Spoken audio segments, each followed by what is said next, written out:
National Wildlife Photography Awards by Department of Wildlife Conservation, Sri Lanka.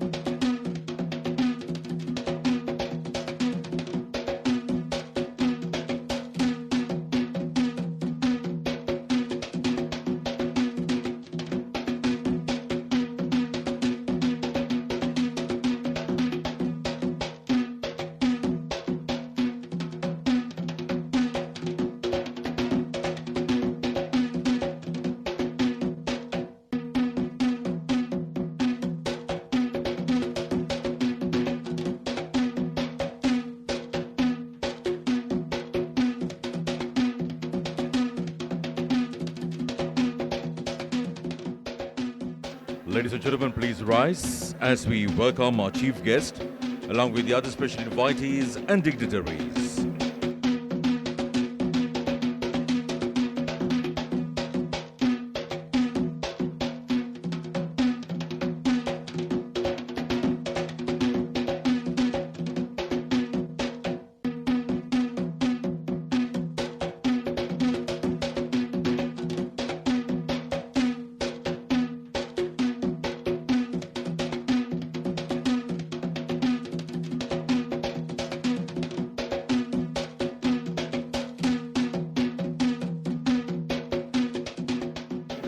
We are ready to start the proceedings with the lighting of this very special lamp in keeping the traditions of Sri Lanka. Would like to call upon Secretary to the Ministry of Wildlife and Forest Resources Conservation, Mr. Gunadasa Samarasinghe, Mr. Chandana Surya Bandara, Director General of the Department of Wildlife Conservation, Mr.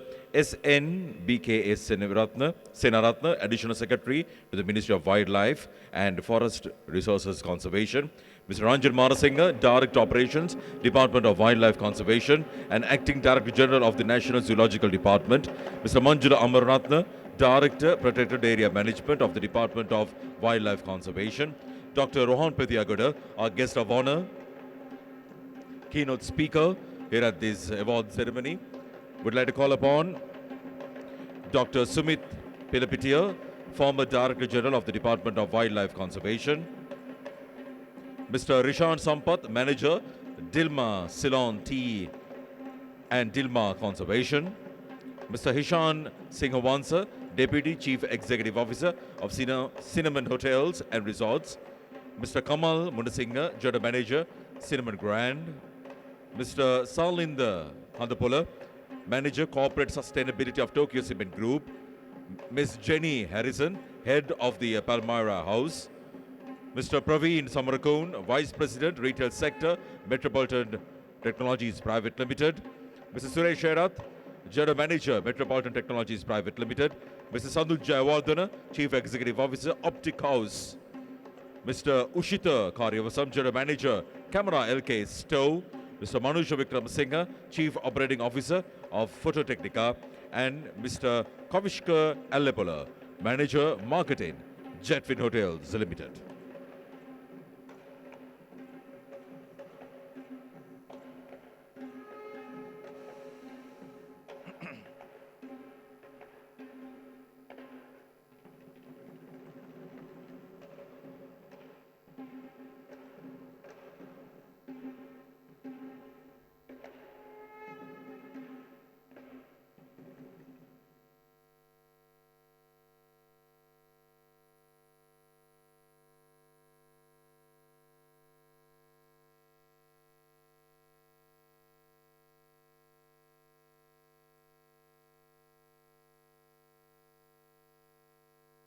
As you all come near your respective seating areas,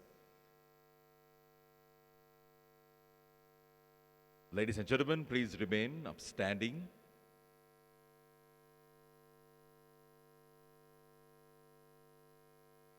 Would like to call upon you all to come near your respective seating areas.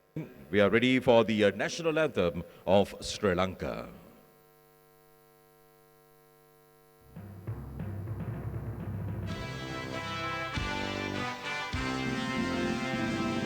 Sri Lanka,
Thank you very much, everyone. Please be seated. Good evening, ladies and gentlemen. Welcome to all our guests, nature enthusiasts, photographers, and wildlife advocates to the National Wildlife Photography Competition Awards competition, the ceremony, and the exhibition. This event, organized by the Department of Wildlife Conservation here in Sri Lanka, marks a significant milestone as we are ready to celebrate our 75th anniversary, a Diamond Jubilee dedicated to the splendor of the natural world. Here at this evening, we aim to showcase the astonishing diversity of wildlife around us and underscore the critical role of conservation efforts in preserving these habitats and species for future generations. So join us in celebrating the beauty of nature captured through the lens at this very special gathering. Ladies and gentlemen, welcome to the National Wildlife Photography Awards Ceremony and Exhibition.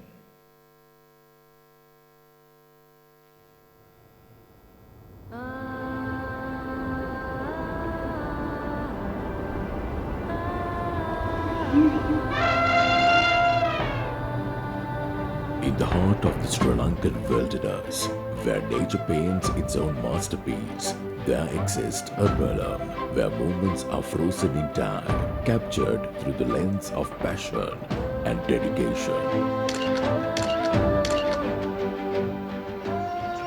Welcome, nature enthusiasts, photographers, and wildlife advocates to the National Wildlife Photography Competition, Award Ceremony and Exhibition, a celebration of nature's beauty captured through the lens. Organized by the Department of Wildlife Conservation, this event marks a significant milestone as we celebrate our Diamond Jubilee. Over the past 2 years, the Department of Wildlife Conservation has embarked on a journey of collaboration with wildlife photographers, aiming to foster a deeper understanding of department's vision and to actively engage them in conservation efforts. However, the department's focus extends beyond mere participation. They aspire to cultivate a community of ethical wildlife photographers. To achieve this goal, the department organized a series of immersive wildlife photography workshops set within the breathtaking landscapes of our national parks. These workshops offer photographers a unique experience, blending the art of photography with a deeper understanding of the rich flora and fauna around them. Participants not only refine their photography skills, but also delve into the intricate ecosystems that surround them. Led by knowledgeable wildlife officers and conservation experts, they embark on guided tours, nature walks, and educational sessions, gaining insights into the behaviors, habitats, and conservation challenges facing the wildlife within these parks. More importantly, these workshops serve as a transformative experience, igniting a passion within photographers to become advocates for the protection of our national parks and the preservation of their precious biodiversity. Beyond honing their photography skills, participants delve deep into the principles of ethical wildlife photography, learning to capture the essence of the nature while respecting the welfare of its inhabitants.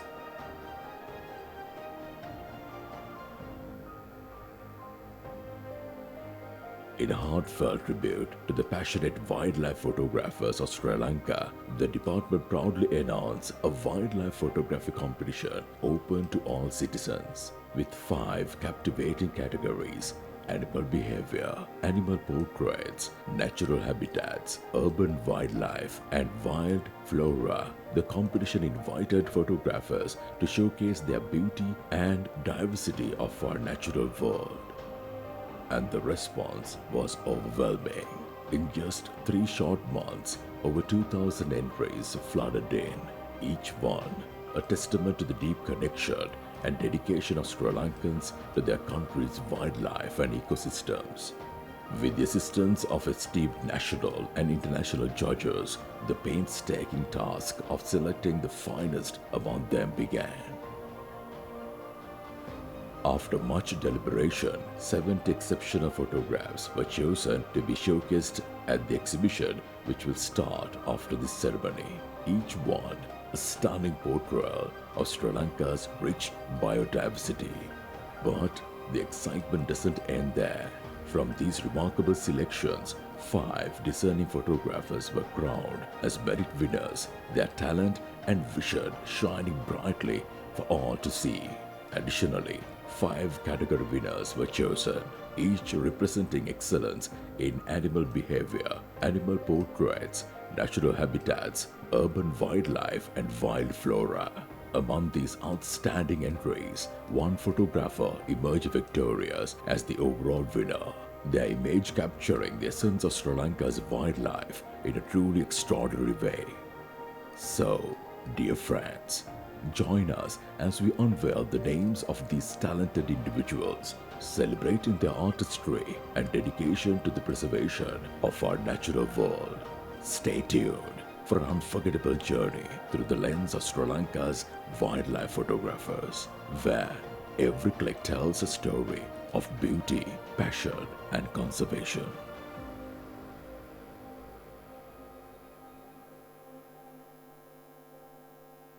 Welcoming all of you for the Wildlife Photography Awards ceremony.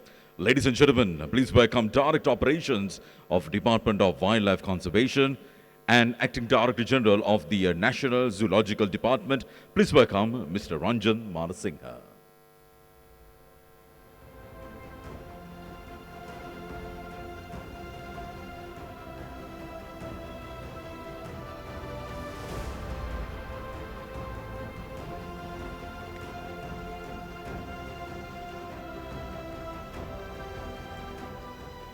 Good evening, esteemed guests, and welcome to the National Wildlife Photographic Award 2024.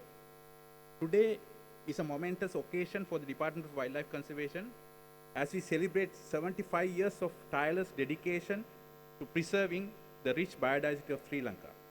Our mission extends far beyond safeguarding iconic species like elephants and leopards. It embodied commitment to fostering harmony and sustainability within our ecosystems while meeting the needs of humanity. Recognizing that conservation is a global endeavor rooted in science rather than sentiment, we emphasize the generation and dissemination of knowledge. Each year we host an international symposium on wildlife research and quarterly publish a peer-reviewed scientific journal, freely accessible to all researchers. We prioritize nurturing the next generation of scientists, providing them with platform to excel and contribute meaningful to our collective efforts. Such new knowledge needs effective dissemination among the stakeholders. Central to our approach is innovative communication, with photography serving as a powerful medium. Wildlife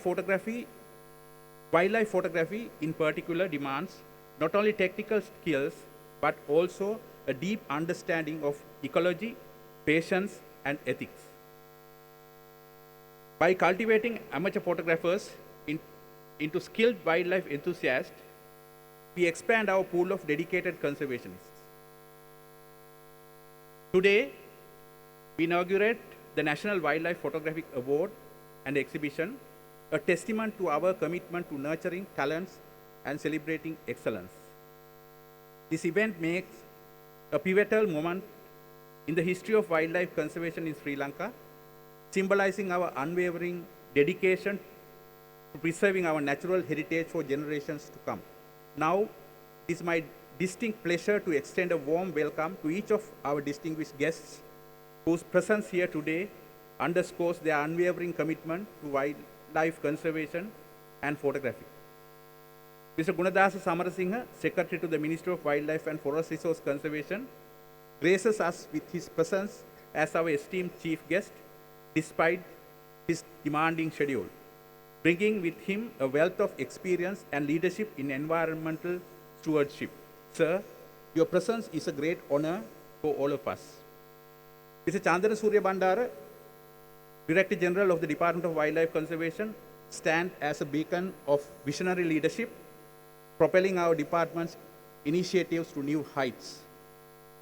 Mr. SNBKS Senratna, Additional Secretary to the Ministry of Wildlife and Forest Resource Conservation, embodies unwavering dedication to conservation, shaping a sustainable future for our natural heritage. Dr. Rohan Pethiyagoda, our esteemed keynote speaker, a Linnean medalist, graces us with his expertise in biodiversity science and transformative conservation advocacy. Sir, you add a vibrant hue to this occasion. Dr. Udit Gayashan Gunasekara, Senior Lecturer at the University of California and esteemed committee member of the National Wildlife Photography Awards, has contributed invaluable insight shaping the very fabric of this event. Mr. D.M. Lal Disanayaka, Principal of Another Knowledge, Colombo, champions conservation education, instilling a sense of stewardship in the next generation. I also would like to warmly welcome Mr. Manjula Amaratna and all other staff members of the Department of Wildlife Conservation. We also have Mr. Dilhan Fernando, CEO of Dilma Tea, Dilma Conservation, who sets the benchmark for corporate responsibility with his unwavering commitment to sustainability. I also would like to extend a warm welcome to Mr. Hishan Singhawasa, Deputy CEO of Cinnamon Hotels and Resorts, Mr. Kamal Munasinghe, General Manager of Cinnamon Grand, Mr. Salinda Kandapola, Manager of Corporate Sustainability at Tokyo Cement Group, Ms. Jenny Harrison, Head of Palmare House, Mr. Praveen Samarakon, Vice President of the Retail Sector at Metropolitan Technologies Limited, Mr. Suresh Herath, General Manager of Metropolitan Technologies Private Limited, Mr. Sandun Jayawardena, CEO of Optic House, Mr. Ushita Karyavasam, General Manager at Camera LK Store, Mr. Manusha Vikramasinghe, Chief Operating Officer at Phototechnica, Mr. Kavishka Allepola, Manager of Marketing at Jetwing Hotels Limited. You are the partners of hosting this event. Your presence here today is a testament to your dedication to wildlife conservation and photography. Lastly, I extended a warm welcome to all the photographers who have submitted their captivating images to this contest. Your presence for wildlife photography and dedication to capturing the beauty of the nature are truly commendable. Your photographs not only showcase the incredible diversity of Sri Lanka's wildlife, but also serves as a powerful reminder of the importance of conservation. As we gather to recognize and honor your achievements, may this event serve as a reminder of the critical importance of conservation and the vital role that each of us play in preserving our planet for future generations. Together, we can inspire positive changes and ensure a sustainable future for generations to come. Once again, welcome and thank you for joining us in this celebration of talents, dedication, and environment stewardship. Thank you.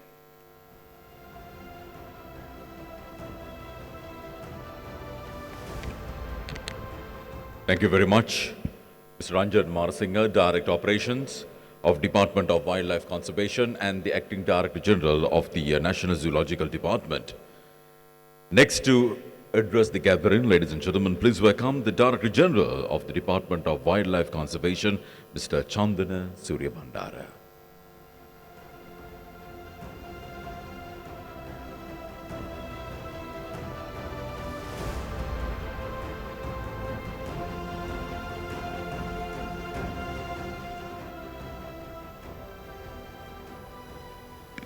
Good evening to all.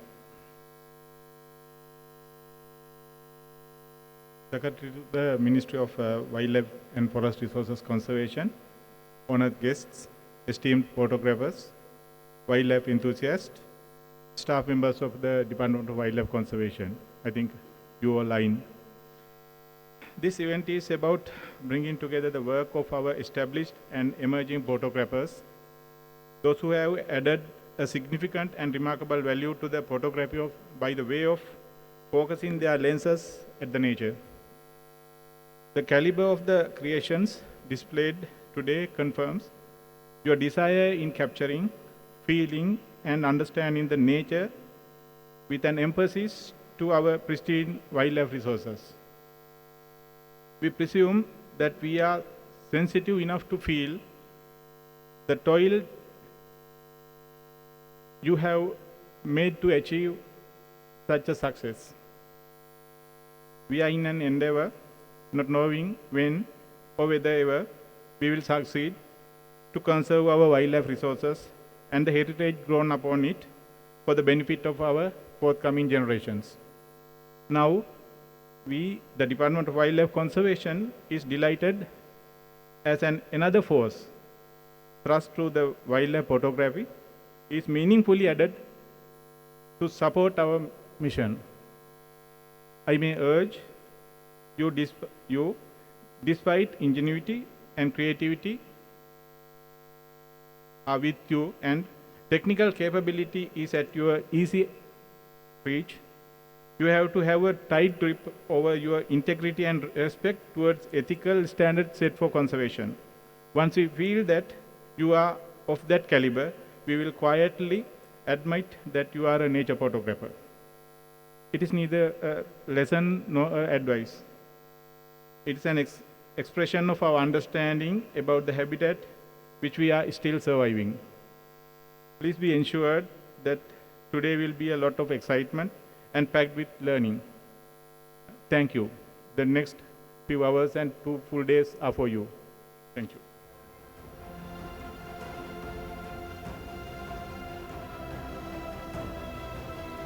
Thank you very much, Director General, Department of Wildlife Conservation, Mr. Chandana Suri Bandara.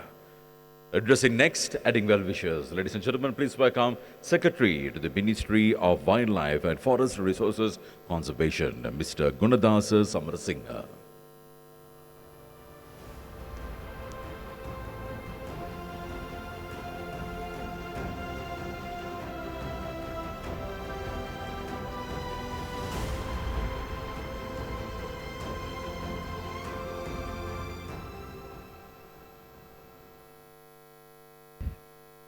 Good evening, all of you.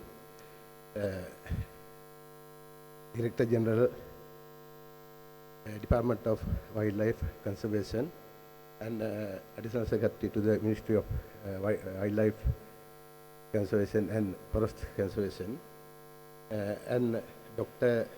Rohan Pethiyagoda, our keynote speaker, and Dr.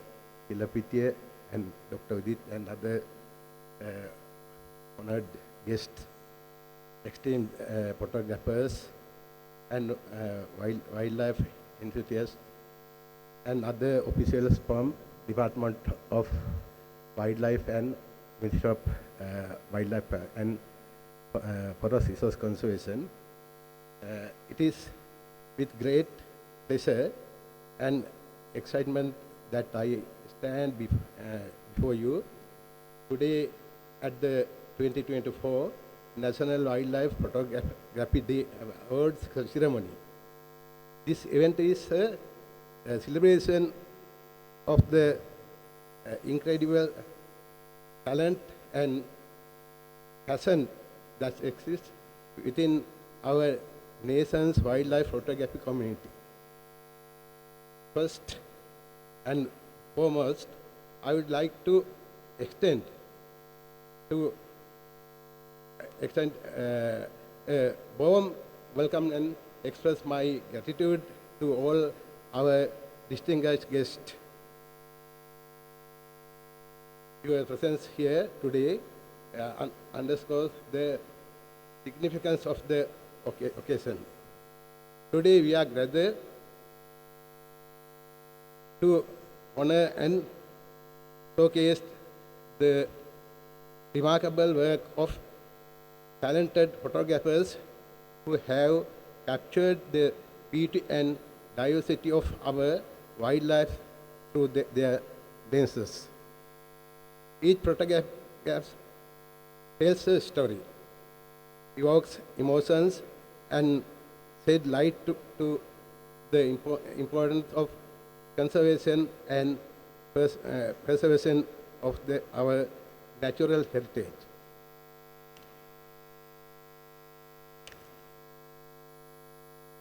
I would like to take a moment to express my heartfelt appreciation to all the photographers who submitted their work for consideration. Your dedication to the art of wildlife photography is inspiring, and your contribution play a vital role in fostering appreciation and understanding of our natural world. I'd also like to extend my sincere thanks to the organizing committee, volunteers, sponsors, and everyone involved in making this event possible. Your hard work and dedication have made this even in a resounding success. As we celebrate the winners and finalists of the 2024 National Wildlife Photography Awards, let us be reminded of our shared responsibility to conserve and protect wildlife and their habitats. Through the lens of a camera, we have the power to inspire change and shape a better future for generations to come.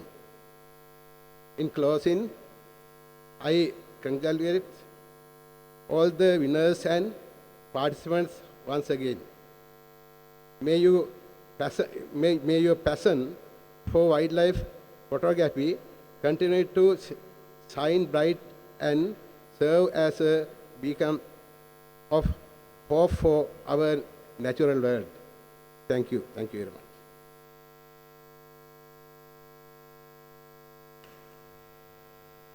The Parade of the Temple of the Tooth.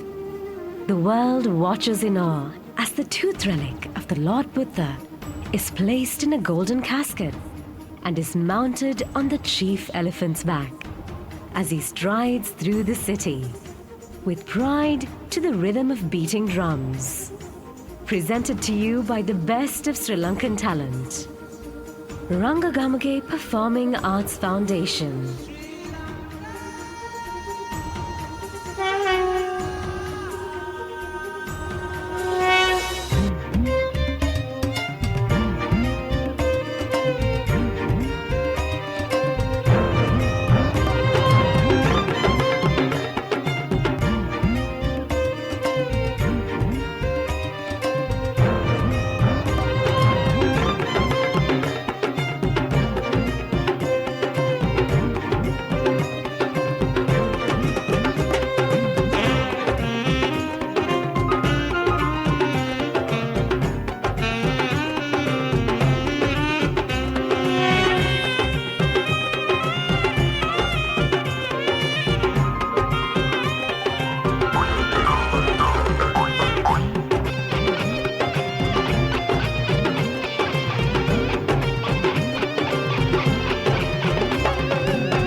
Thank you very much, the members of Rangakamage Dance Studio. With that note, we are ready for the keynote address. Ladies and gentlemen, Dr. Rohan Pethiyagoda, a distinguished Sri Lankan biodiversity scientist known for his contributions to the taxonomy of amphibians and freshwater fish, a proud product of St. Thomas's College, Mount Lavinia. Dr. Pethiyagoda has authored significant works on the biodiversity of Sri Lanka and has been recognized globally for his conservation efforts. Notably, he received the prestigious Linnean Medal in 2022 for his contributions to zoology, becoming the first ever Sri Lankan to earn this honor. Dr. Pethiyagoda founded the Wildlife Heritage Trust, a foundation aimed at enhancing the biodiversity research in Sri Lanka, and has been involved in various projects, including conserving the abandoned tea plantations into natural forests, earning him the title of Rolex Laureate in 2000. His efforts have led to the discovery and description of nearly 100 new species, and several species have been named in his honor, reflecting his significant impact on the scientific community.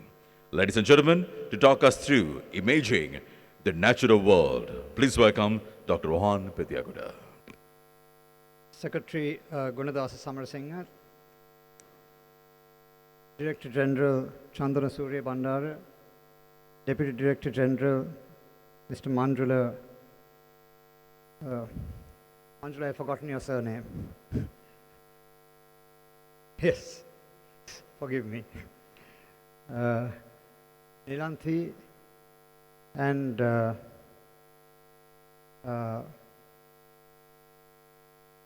sorry, Amar Ratna, it came to me. And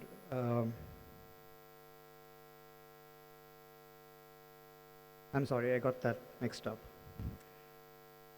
Ladies and gentlemen, I'm going to spend a few minutes reviewing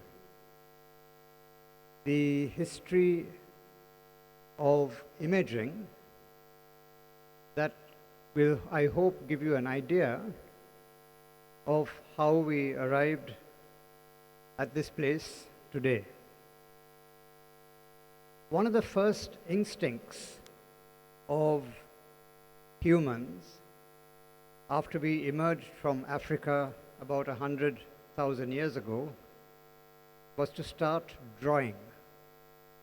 And the earliest objects that we drew were not landscapes, they were not other humans, they were animals, they were wildlife. The oldest painting we know about is not far away from here. It is in Sulawesi in Indonesia, drawn 45,000 years ago of a wild boar. And more recently, about 30,000 years ago, in the cave in southern France known as Lascaux, are these wonderful images drawn by people during the Stone Age. Even in Sri Lanka, we have many such drawings on rock walls. These have been studied by people like Professor Raj Somadeva and written about, but unfortunately we have not yet dated them. When finally they are dated, we may discover new depths of the history of our island. Even in earliest historical times, as we know from the Sandakata Pahana and similar images from the Anuradhapura period, wildlife played a substantial role in Sri Lankan art and its celebration. When we look at images of elephants in the Sandakata Pahana, or of cattle or horses, they are very accurately depicted. However, when it comes to the Hansaya, the swan, clearly people in Sri Lanka had not seen a swan at that time. The swan was probably a mythical creature because swans are known in India also only in the northwestern sub-Himalayan region. we drew a quite different animal, a bird that looks more like a duck. And the same is true of the lion. The lions also were not accurately drawn because the artist who made this engraving probably had never seen a lion. Lions became extinct in Sri Lanka about 20,000 years ago, as did the tiger. And we know this from the fossils we find in places like Batatumbalena. And for that reason, these animals were not accurately depicted. They were merely drawn from the word of mouth of other people.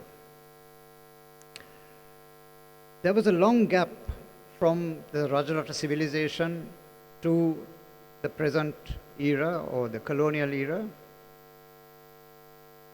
And the first drawings of animals in the colonial era came only in the mid-1600s, in the mid-17th century. The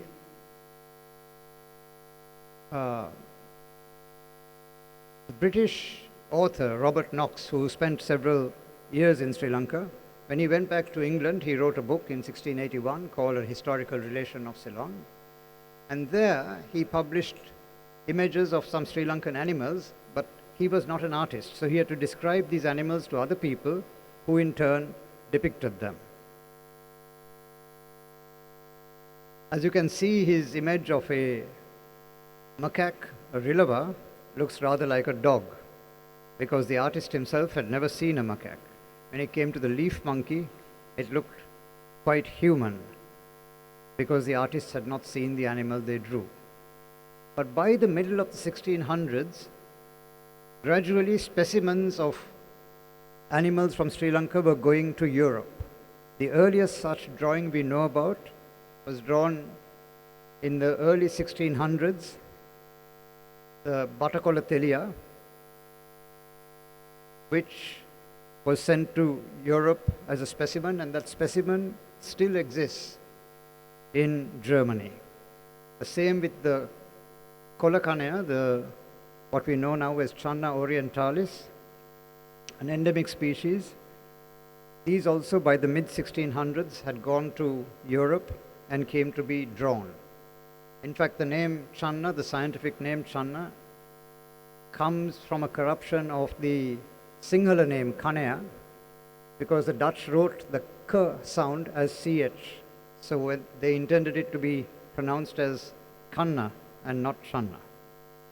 By the mid-1700s, in Europe, we see appearing images of our snakes like Hypnale, Lyriocephalus.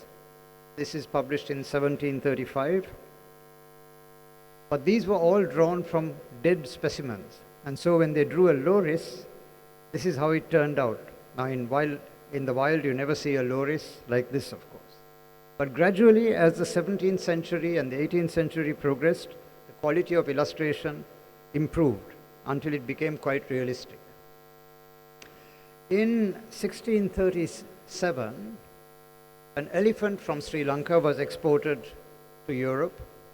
It was sent to the king in Sweden and eventually sold to a Dutch merchant for the amount that is the equivalent in today's money of 400 million rupees. This was a performing elephant called Hansken. It toured the length and breadth of Europe, and people had to pay to watch it doing tricks, and here you can see some of the tricks it was doing. And the Europeans had at that time never seen a performing animal before.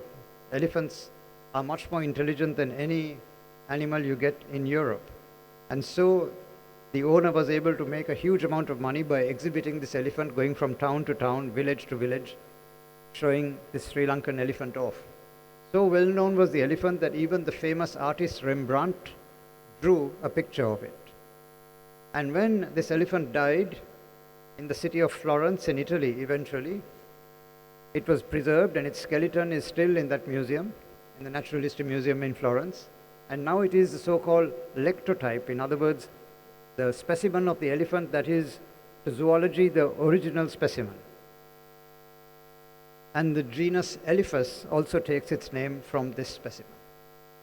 The Sri Lankan specimens by then were going to Europe quite frequently. In the middle of the 1700s, in about 1750, the Dutch governor in Sri Lanka was particularly fond of wildlife.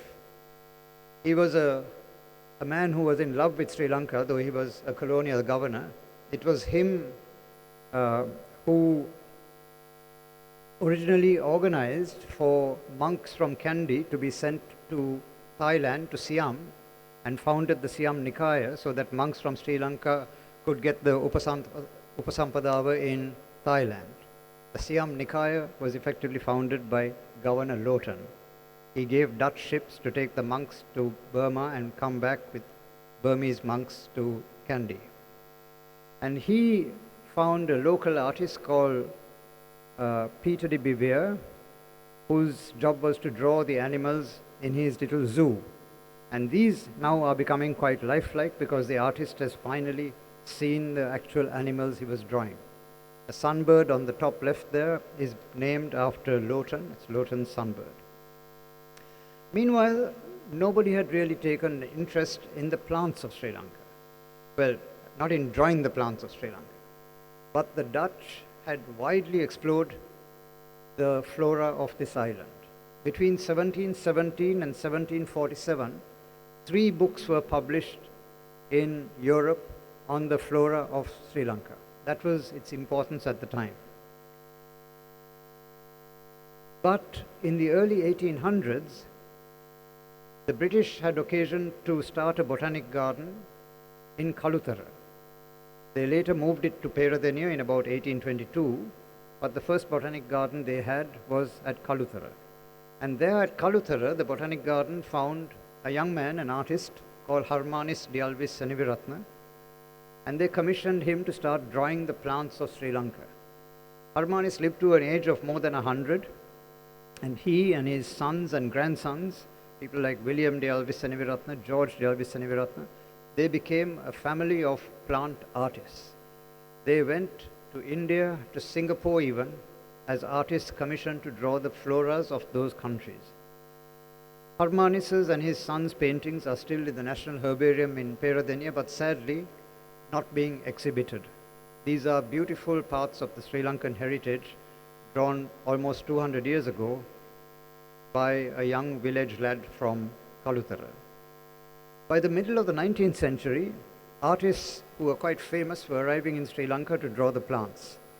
Marianne North was one of them, and her paintings are still in Kew Gardens of things like jackfruit with the acavus, the snail beside it, and pitcher plants.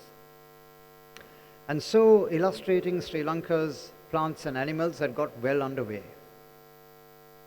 By about 1860, another artist called Hippolyte Silva had started drawing the fishes and other marine life of Sri Lanka.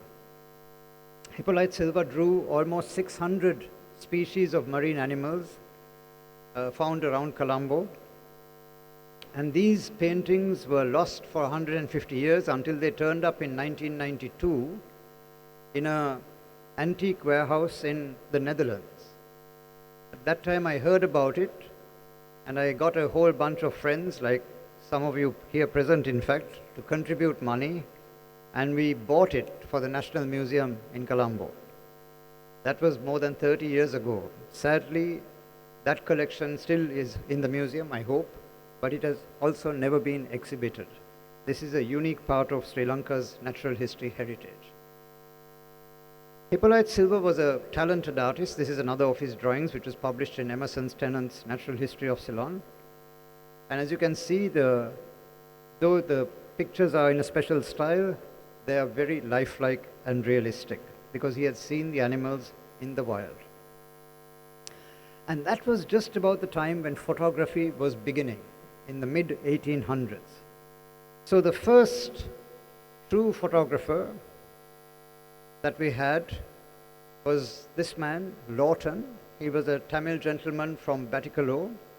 He used a photographic style that was known as daguerreotype, and he did portraits in this form in Batticaloa and then later in Kandy.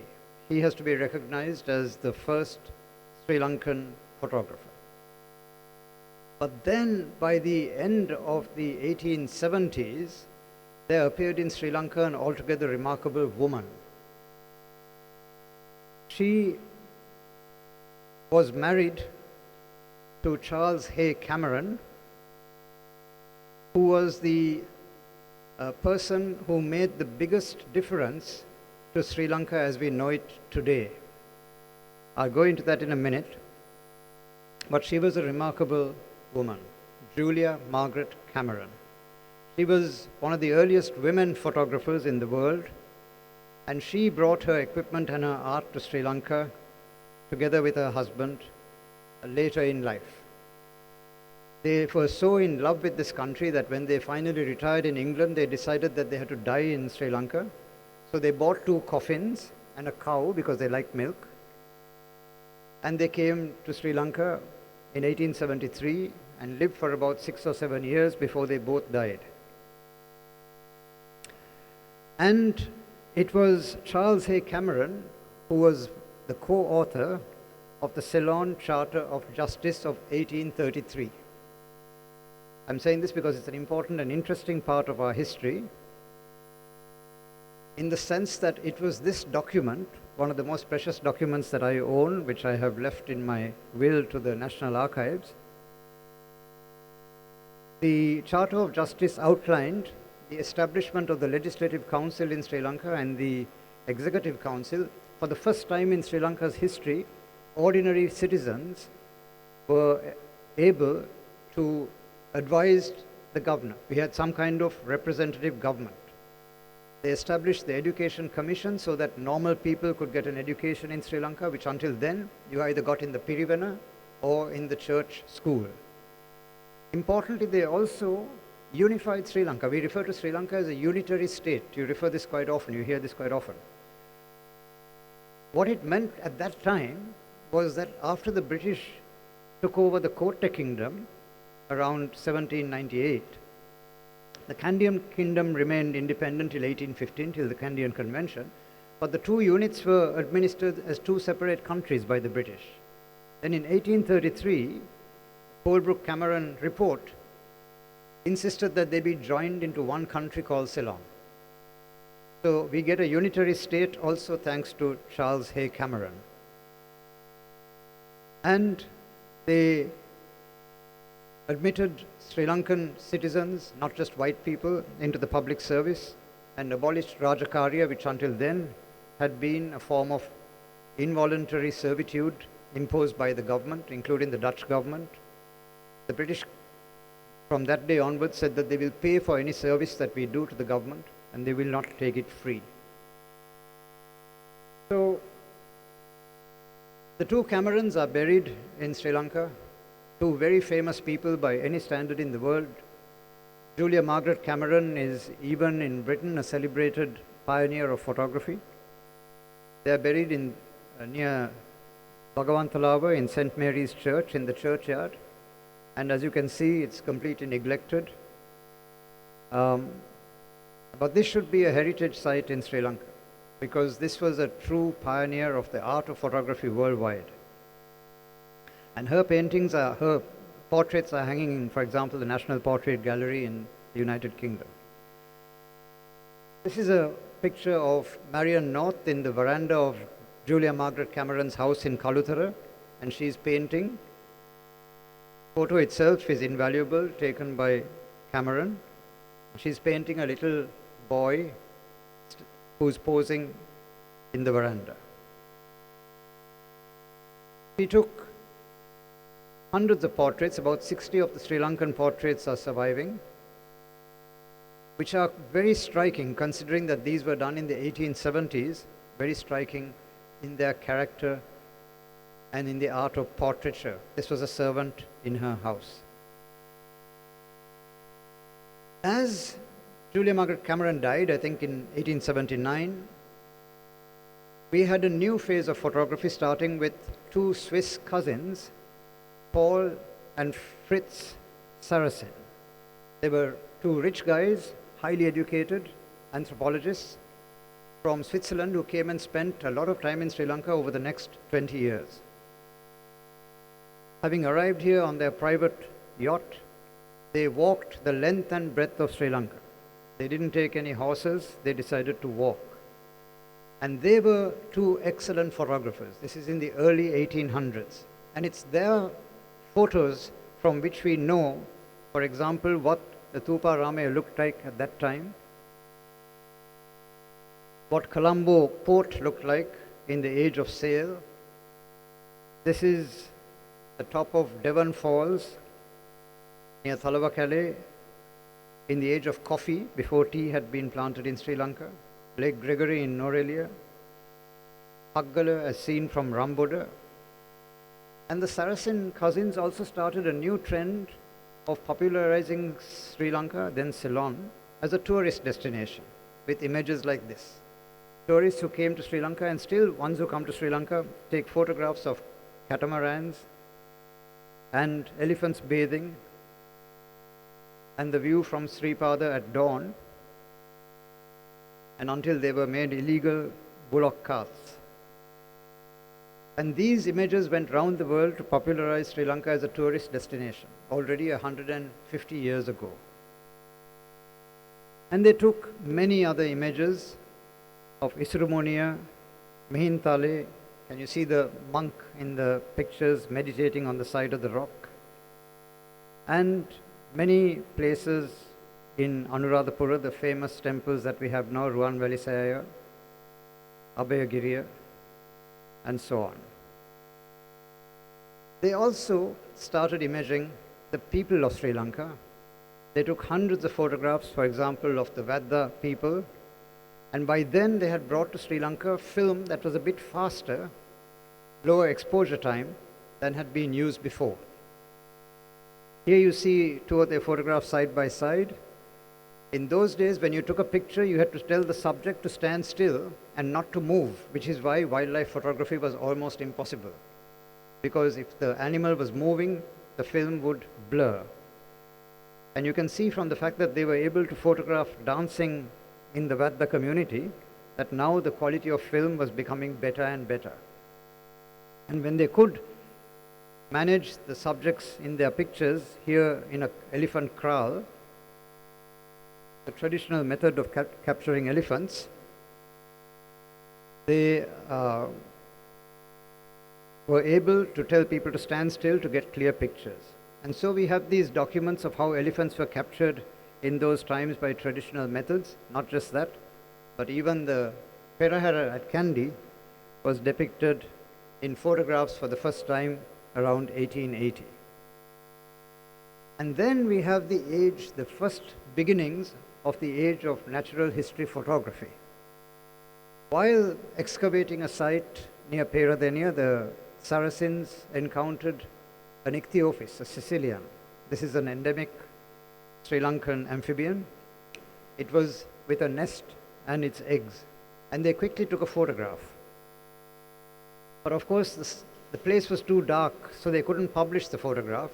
They went to the Peradeniya gardens with their photograph, and they asked one of the Alvis family to draw it for them, and this is that drawing.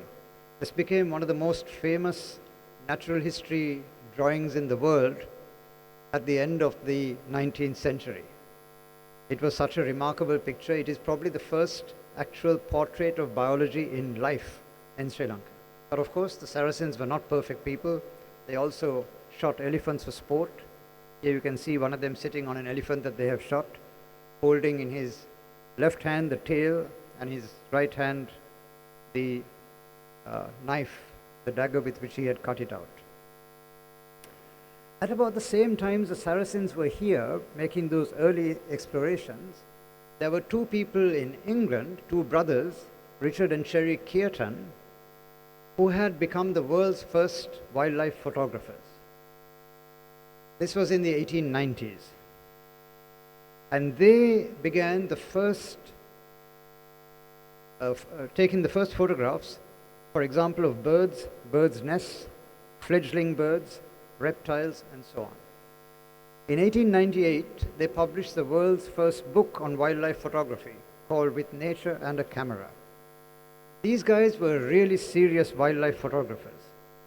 They did crazy things to get to nest, to take pictures of nesting birds, climbing trees, scaling down cliffs, making weird tripods, standing on each other to get to the bird's nest.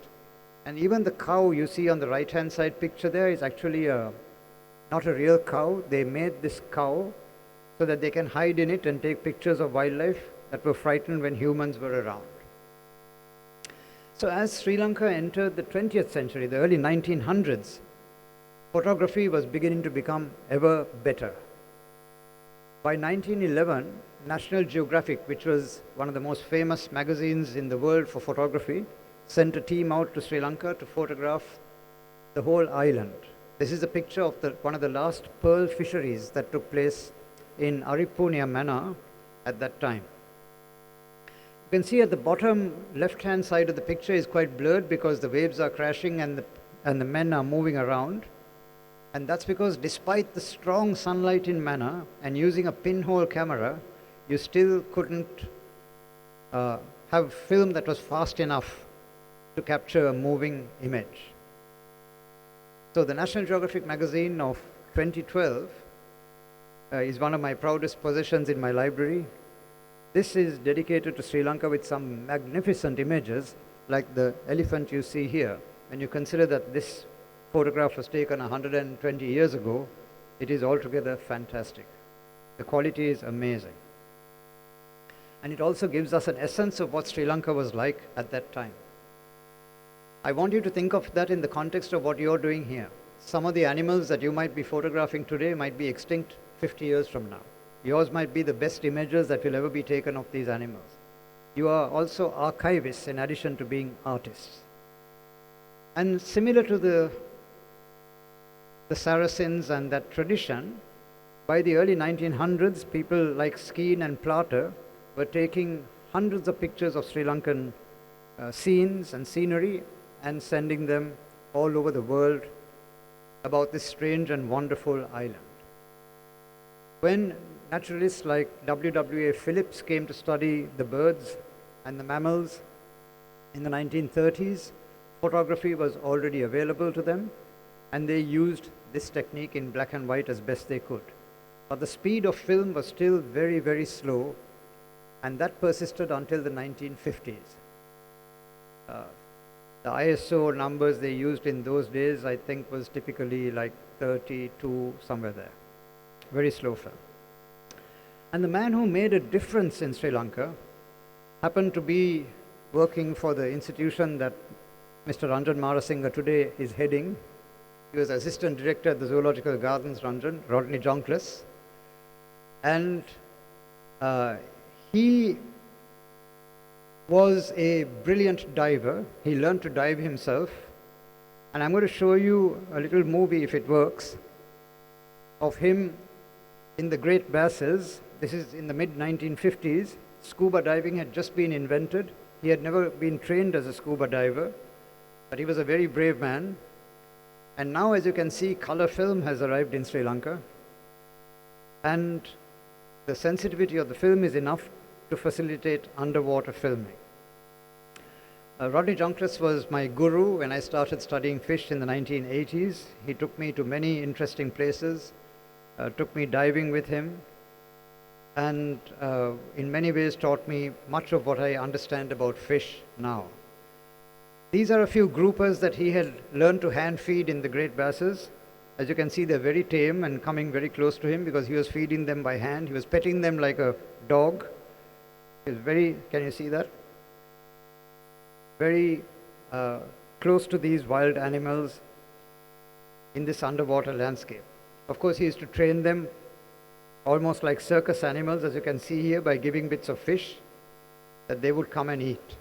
And he had trained them year after year after year, because the Great Basses is, you can dive there only for about 2 or 3 weeks every year, otherwise the weather is too bad.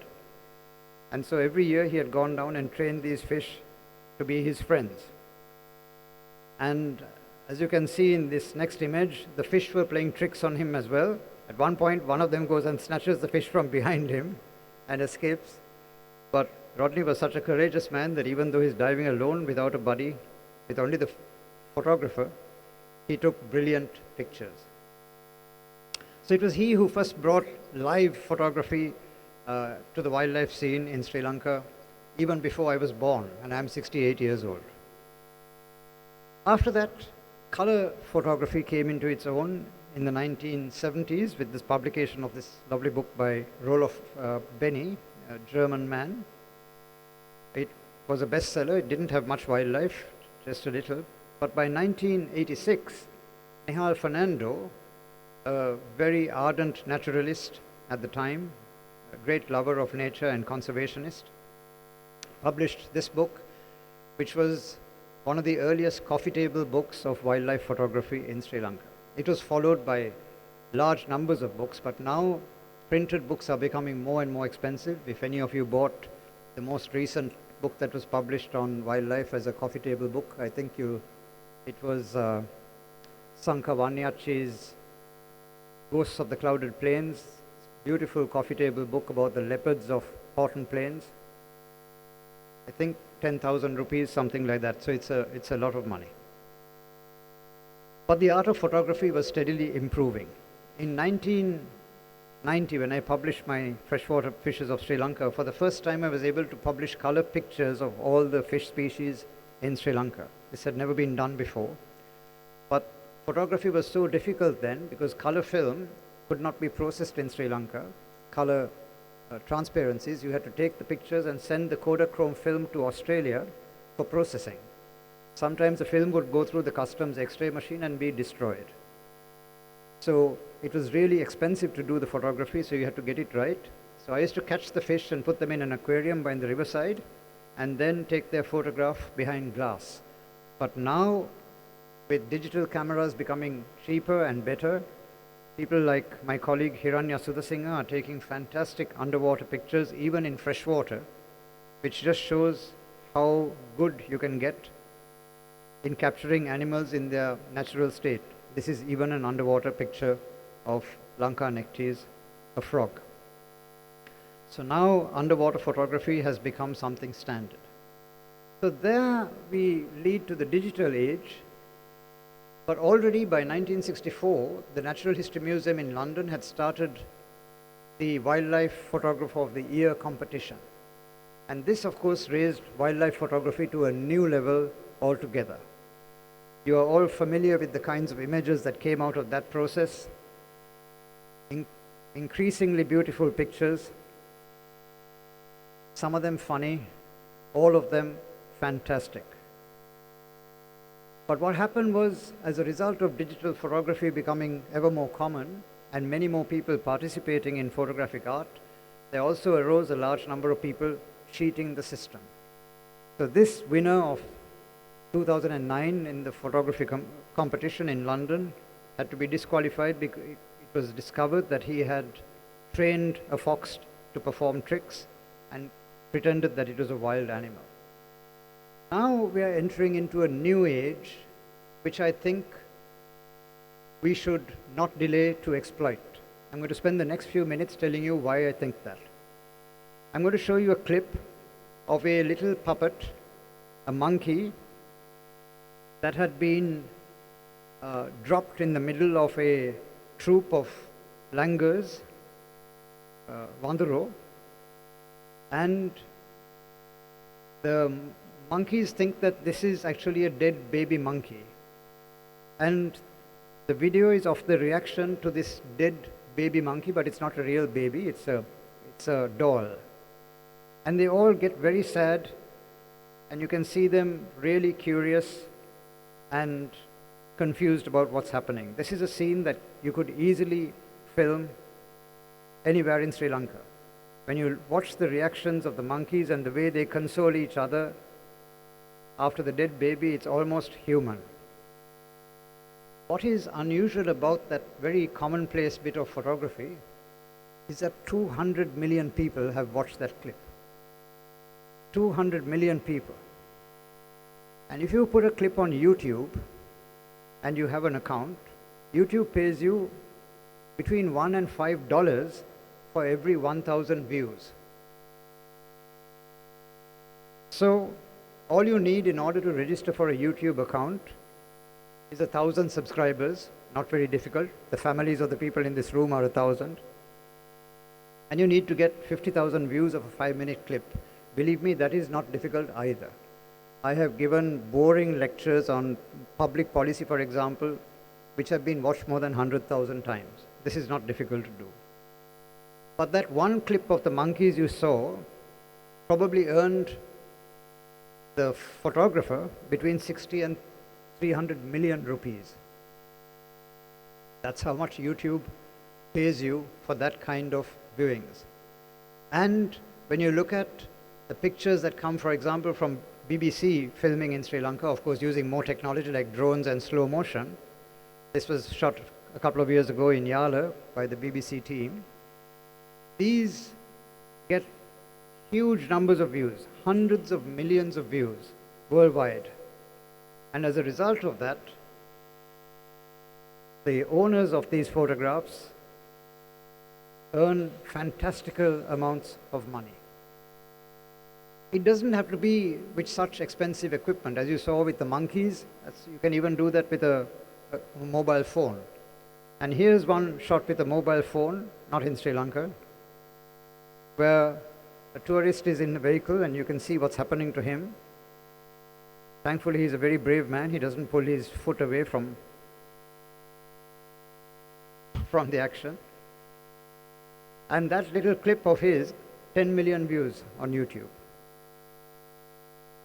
So the thing is, I want to ask you to urge at least some of you in your photographic career now to think about video, because you can monetize. At last, you can start earning the money that you need for your field work, to buy your cameras, and so on. Even slow motion photography is becoming cheaper and cheaper all the time. And if you club together as groups, maybe this is something that even the Department of Wildlife can help you to do. You can take the most fantastical pictures and actually earn yourself a lot of money from YouTube. This is possible, and we see this all the time. For example, this recent video that I saw on YouTube, I was amazed by the fantastic quality of video photography that was presented. Samita Harishchandra is the name of the photographer. And I urge you to go to YouTube and watch this, because it's some fantastic pictures from Sri Lanka. Some of them seem commonplace and very artistic. Others are really difficult and rare to get. But all of them are absolutely stunning. Just imagine what this would have looked like in slow motion, for example. So my message to you is to think about the next phase of wildlife photography. I hope in future years that the Wildlife Department will consider having also a video clip entry out of the 5 categories, to have one for video clips, because I'm sure that as we go forward, more and more people will have some fantastic clips to give. You don't have to look for really rare and difficult pictures. You just need to have ideas that you can test, as in the case of the monkeys and the little baby doll, or in a case like this. Wildlife images, as you have so beautifully demonstrated with the images that you have brought here today, can be got without a lot of trouble as well. And so I want to end by thanking the Department of Wildlife Conservation, Mr. Surya Bandara, for organizing this competition. I hope it will be held every year. I want to thank the sponsors for stepping up to fund this. I know it's expensive, but thank you for doing that for us. I think you've made a big difference, because the story of wildlife can only be told in future through the lenses of people like yourselves who take all this interest. Finally, I'm very sorry I got confused at the beginning of my talk. I haven't slept for 48 hours or more because I've been traveling. So I apologize if I haven't been altogether coherent all the time. Thank you very much.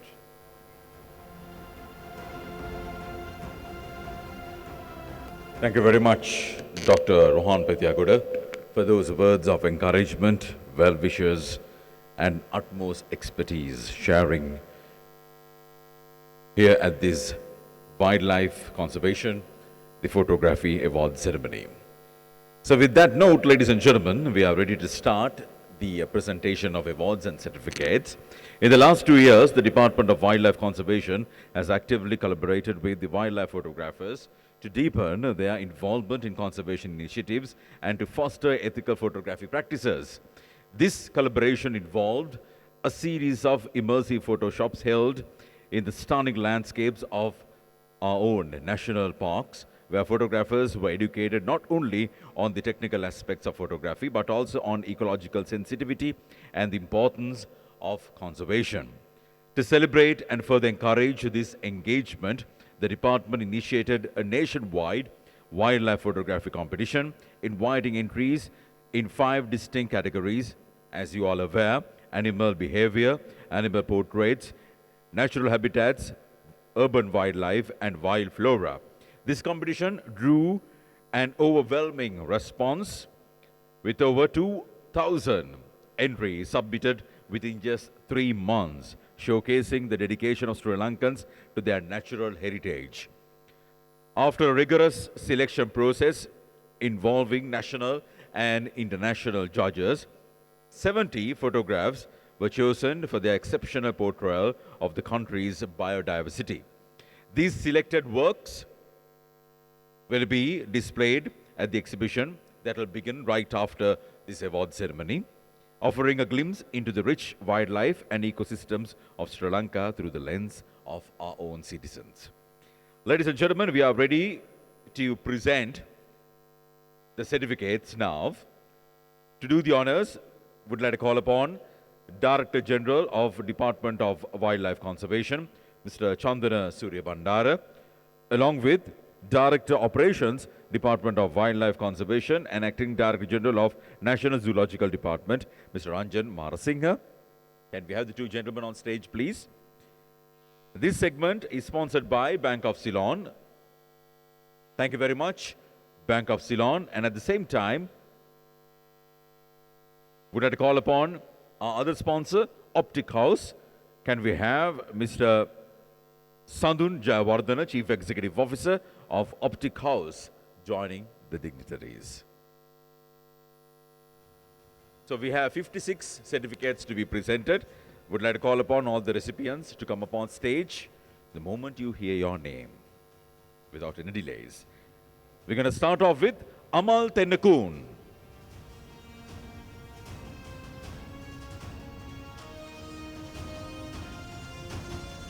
And you can see Amal's capturing on the screen.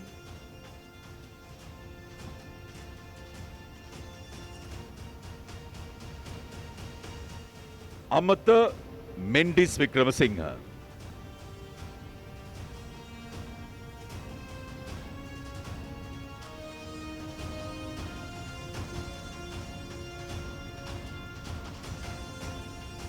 All the captionings are being shown on the screen. Amila Prasanna Sumanapala.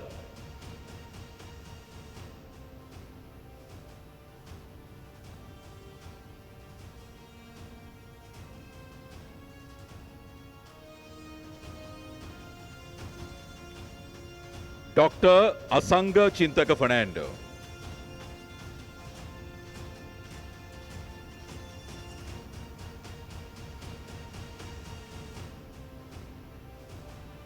Avanka Fernando.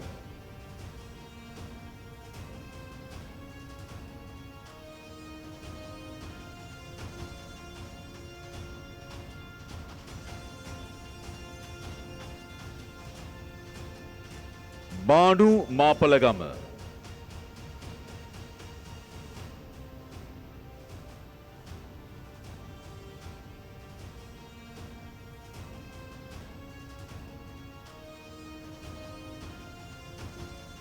Sampat Ranatunga.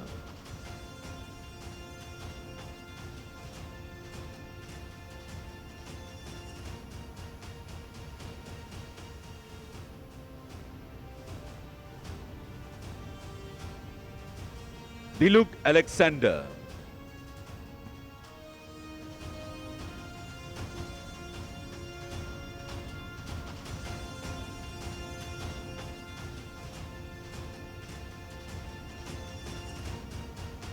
Chatura Lakmal.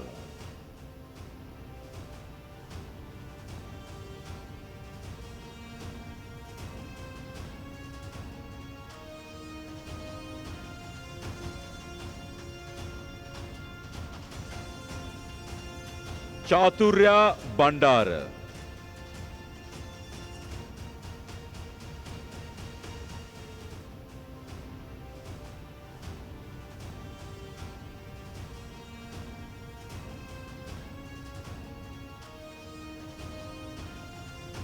Damit Dantanarayana.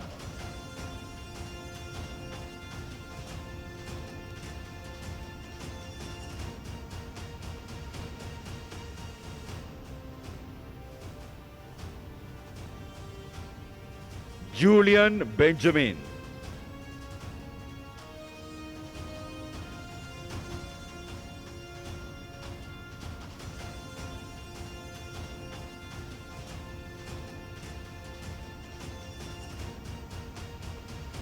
Kasun Samira.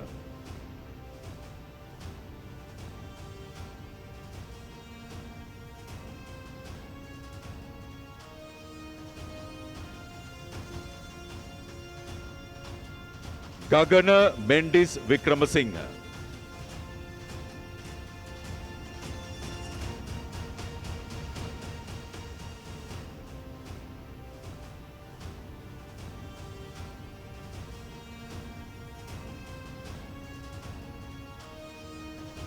Gayan Amila Pushpakumar.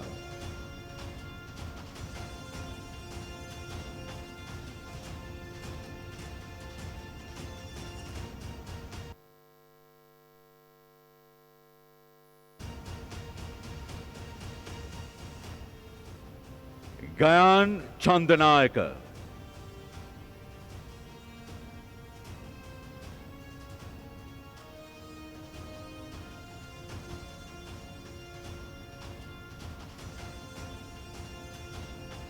Gehan Rajiv.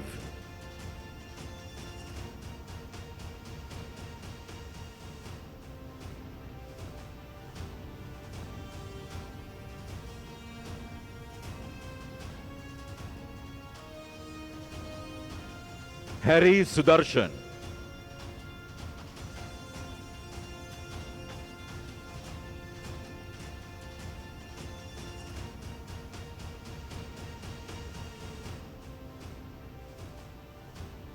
Rangana Bindu Heva.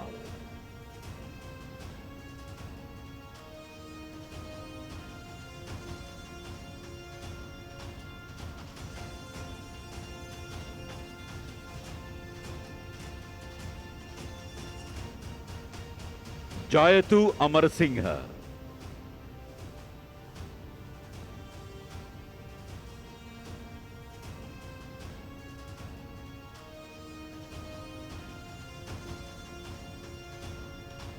Jazil Ahmad Jazif.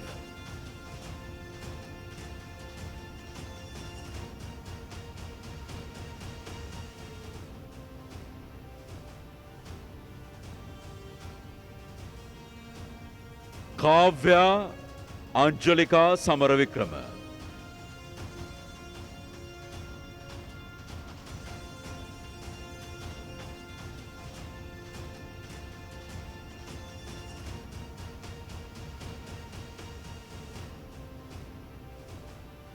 Kushan Darshana Jayasundara.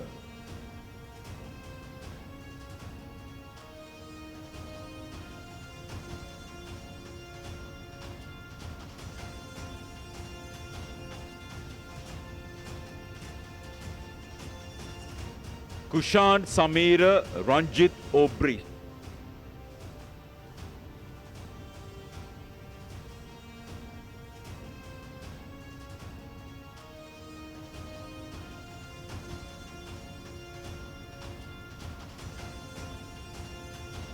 Dr. Lalit Eganayaka.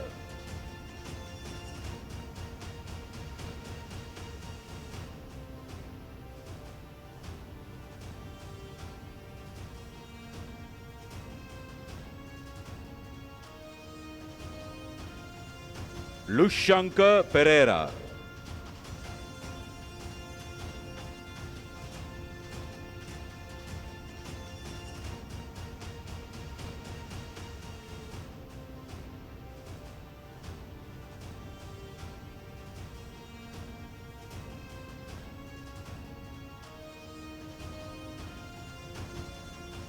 Chaturanga De Silva.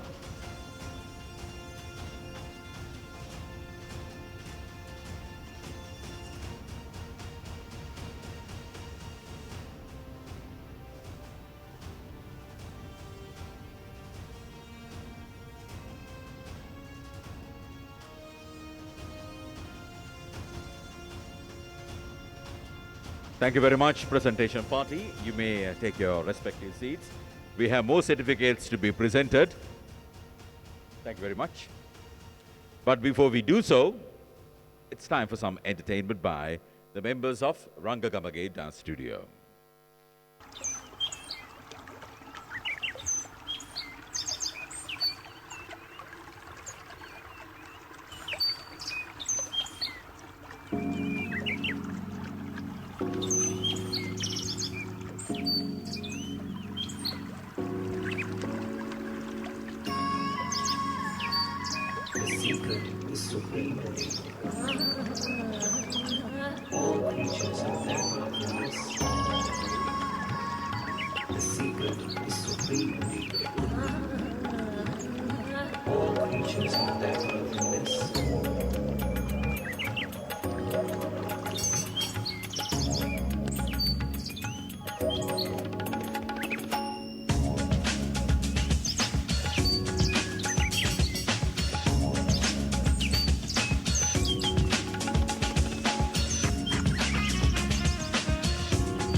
Thank you very much. Would like to call upon the same presentation party to join us on stage. Can we have once more Mr. Chandana Surya Bandara, Director General of the Department of Wildlife Conservation, Mr. Ranjan Samarasinghe, and Mr. Sandhuja Vardhana. Gentlemen, if you can come up on stage, please. We have another 28 certificates to be presented before we start the presentation of Merit Awards. Ladies and gentlemen, next in line we have Melanga Dilanga Madhushan.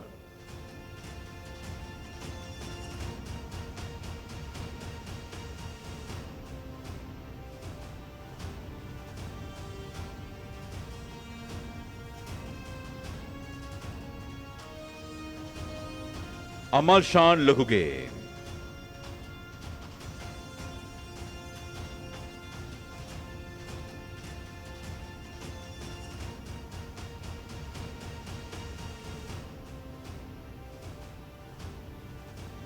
Mindaka Mahela.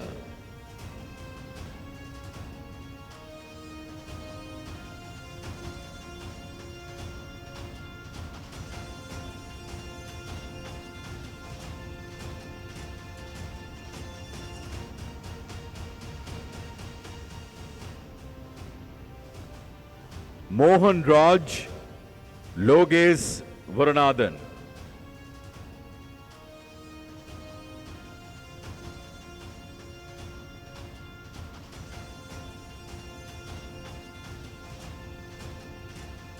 Nuan Lakshita.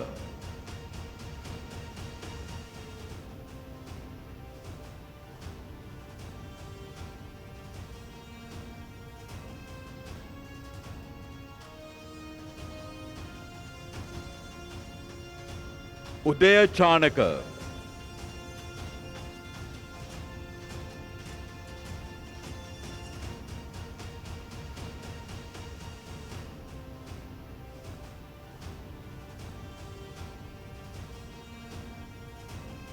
Pathum Bandara.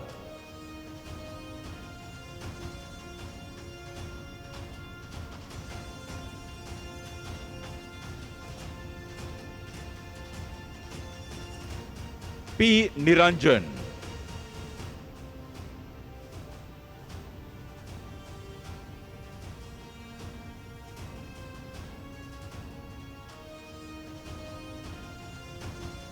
Pulita Gunawardana.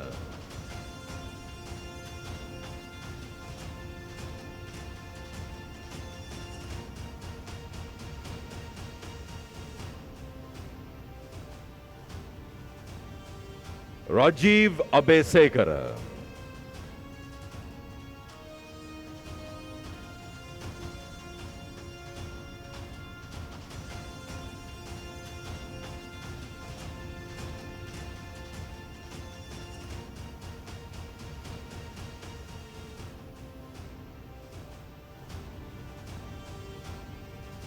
Ranga Edrisingha.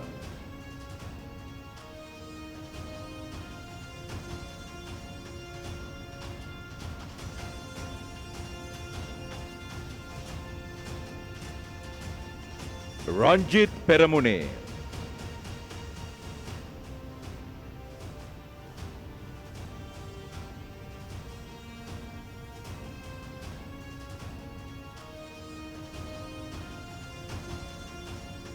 Ravisara Jaiman.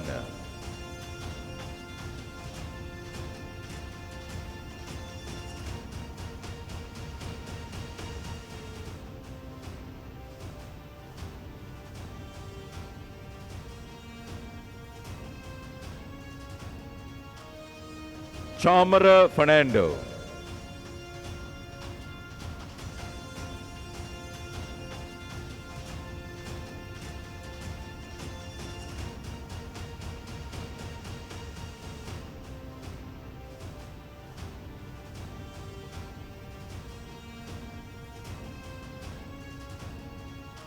Sachinta Gunawardana.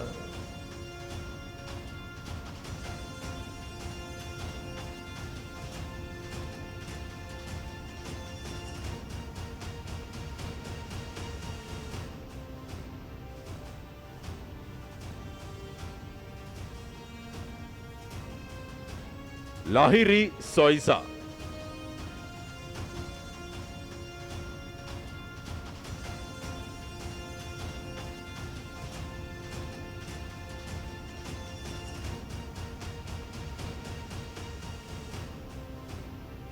Sesadi Vikramasinghe.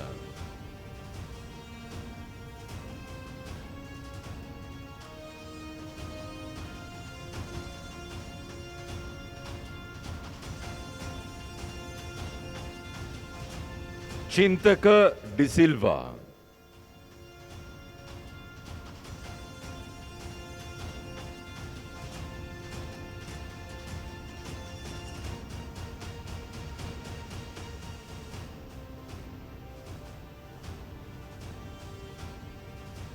Malsiri Seneviratna.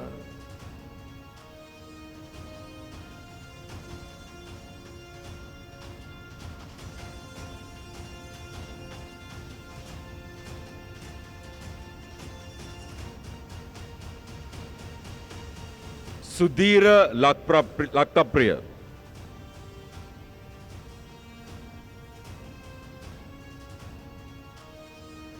Sumedha Ubesekara. Sumedha Ubesekara.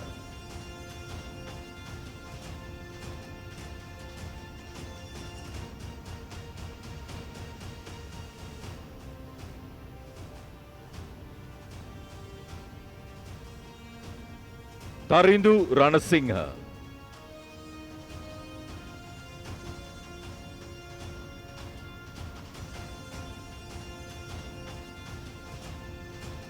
Tevaraza Muhundan.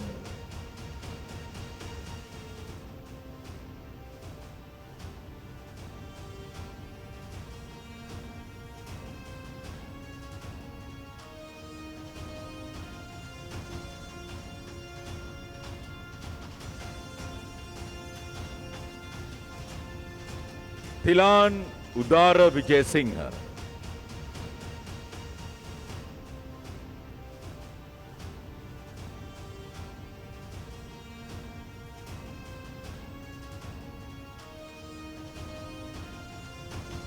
Uddika Amarasinghe.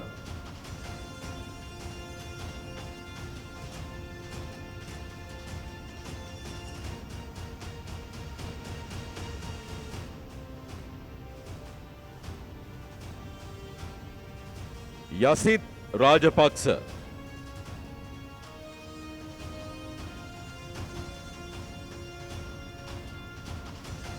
Dilshan Kumar.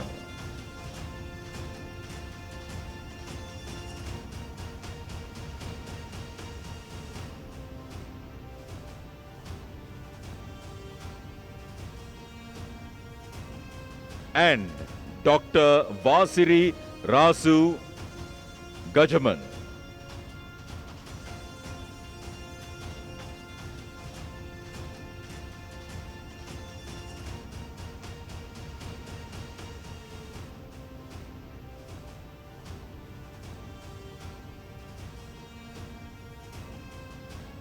So thank you very much, Mr. Sandun Jayawardena. Would like to call upon Mr. Surya Bandara and Mr. Samarasinghe to remain and joining you on stage as we are ready for the presentation of merit awards under each and every category. Would like to call upon our sponsors gracing this occasion, representing Photo Technica, Mr.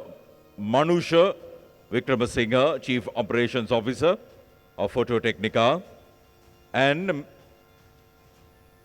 Mr. Shanta Pereira of America Sri Lanka Photography and Art Society, who will be presenting a book titled Kingdom of Ruhuna.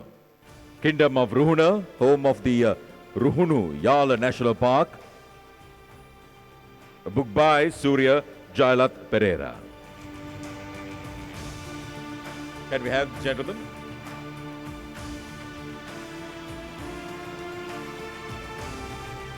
These are the merit awards being presented, ladies and gentlemen, under the mentioned 5 categories. We had animal behavior, animal portraits, natural habitats, urban wildlife, and wild flora. The merit award winner for animal behavior is Gayan Amila Pushpakumara.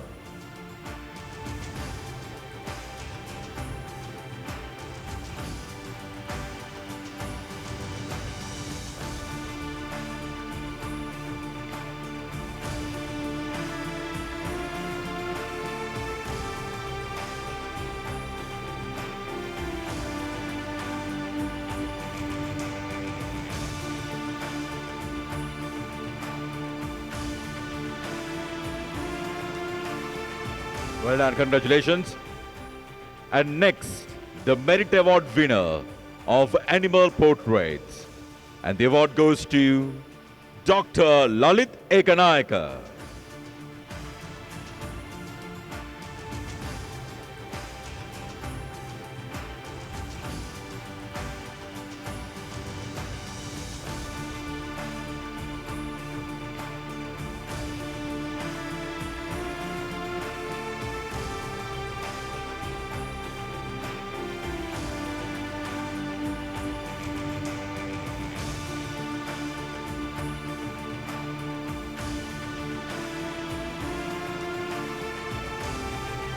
Well done, congratulations. The next category, ladies and gentlemen, natural habitats. And the award goes to Prashantan Niranjan Yogendranathan.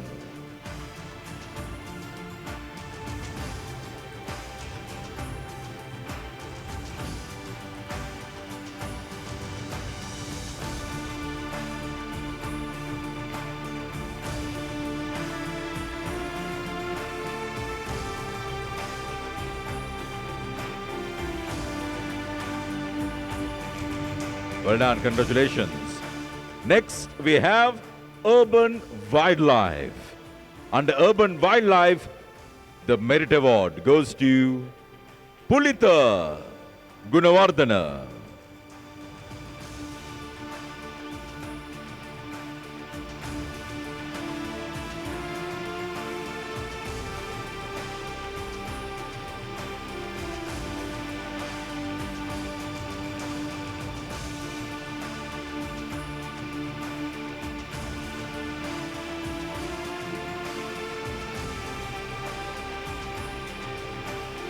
And one final category, that is wild flora.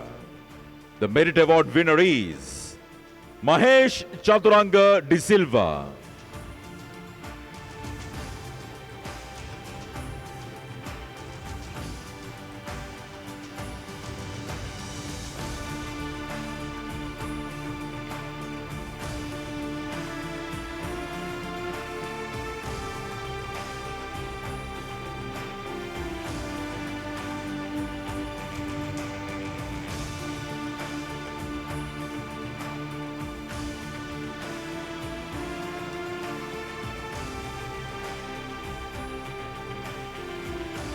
Thank you very much, Mr. Manusha Vikramasinghe. Would like to call upon other gentlemen to remain where you are, as you'll be joined by a representative from Camera El Kesto. Do we have anyone from Camera El Kesto joining the dignitaries now? Right, ladies and gentlemen, we are ready to present the awards for the category winners. Earlier we had the merit award winners. Now the category winners. The category winner of animal behavior, Chamara Sampath Ranatunga.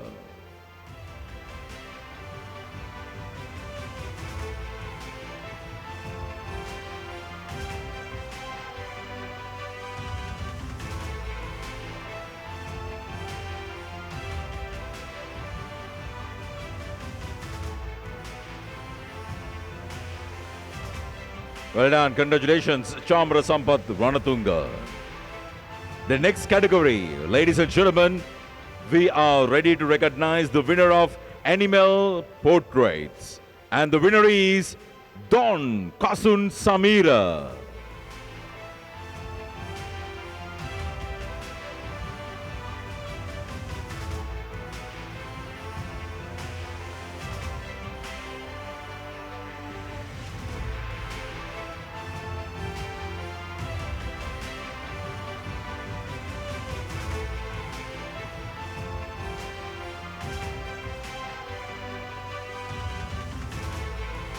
Well done, congratulations, Don Kasun Samira, winner of animal portraits. Next category, natural habitats. The winner is Julian Benjamin.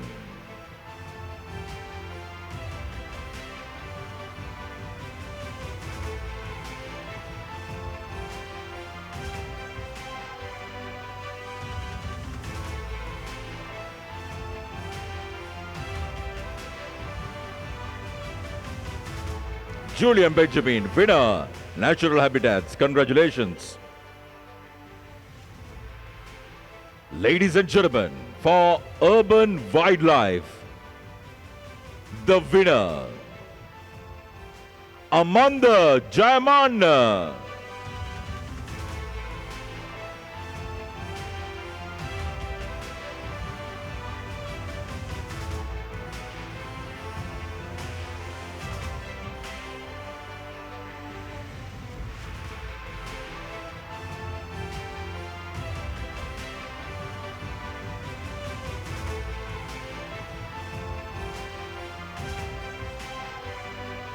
And one final category award to be presented.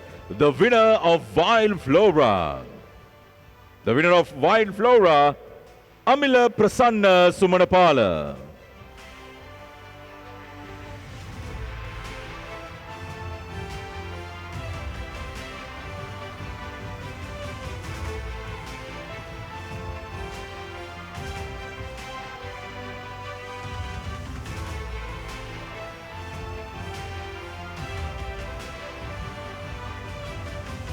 Right, well done. Congratulations to the winners.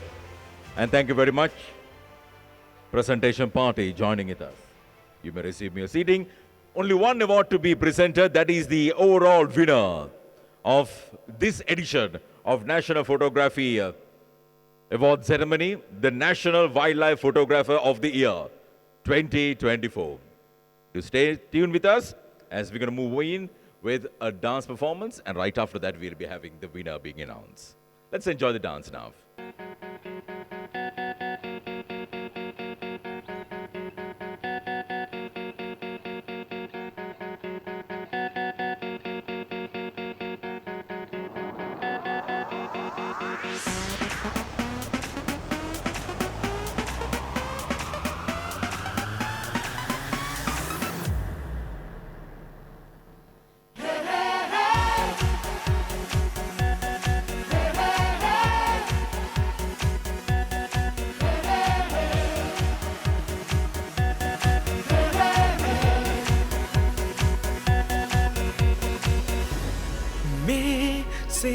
මාවත දිගේ කෙම් බිමට දොර හැර තිබේ මේ මං මාවත් දිගේ මුණ ගැසෙන නව යුගයේ අපි ඉන්නේ සේද මාවත දිගේ කෙම් බිමට දොර හැර තිබේ මේ මං මාවත් දිගේ මුණ ගැහෙන නව යුගයේ අපි ඉන්නේ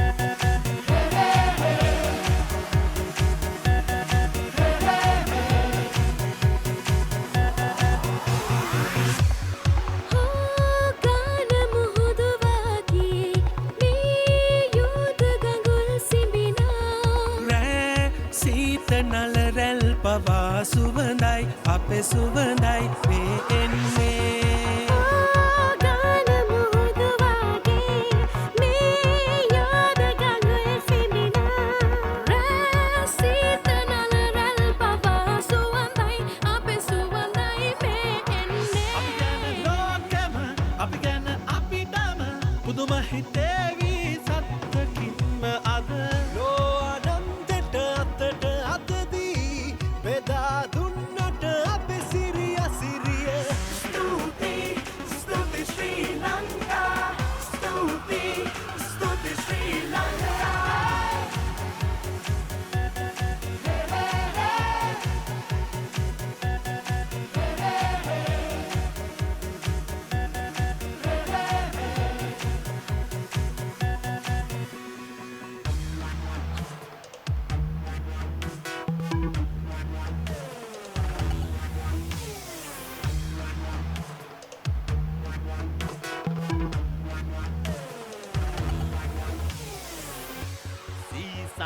ගල් කුළු පුරා සරුසාර අස්වනු සදා බෝ ආයු පුදනා තුරා සැක නැතුවයි බය නැතුවයි ඉන්නේ සීසාන ගල් කුළු පුරා නිති සරුසාර අස්වනු සදා බෝ ආයු පුදනා තුරා සැක නැතුවයි බය නැතුවයි ඉන්නේ අපි ගැන ලෝකෙම අපි ගැන අපිටම පුදුම හිතේවි සත්‍යකින්ම අද සෝබාදාමේ සැබෑ ලස්සන ලබා දුන්නට විඳගන්න අපට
So with that note, ladies and gentlemen, we are ready to present the National Wildlife Photographer of the Year 2024 award.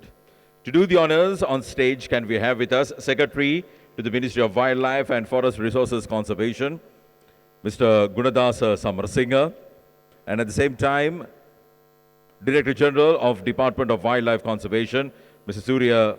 Chandana Surya Bandara, Director Operations, Department of Wildlife Conservation and Acting Director General of National Zoological Department, Mr. Samarasinghe. Our guest of honor, keynote speaker, Dr. Rohan Pethiyagoda, also joining the dignitaries. There will be a cash prize worth of $500,000, 500,000 rupees, presented by Palmyra House. Would like to call upon Ms. Jenny Harrison, head, to join the dignitaries. A grand prize, Canon mirrorless camera EOS R10, valued 400,000. Sponsored by Metropolitan Technologies Private Limited. Would like to call upon Mr. Praveen Samarakon, Vice President, Retail Sector, Mr. Suresh Herath, General Manager, and Ms. Nadika De Fonseca, Assistant Manager, also joining the dignitaries. And there will be a binocular sponsored by Optic House. Would like to call upon Mr. Sandun Jayawardena, Chief Executive Officer of Optic House. One night stay for two on full board basis at Jet Twin Yala. Can we have Manager Mr. Kavishka Allepola? Professional Photography, a special book, will be presented by Mr. Anand Jagoda. Kingdom of Ruhuna by Surya Jalat Pereira. Would like to call upon a representative from America Sri Lanka Photographic Art Society on stage.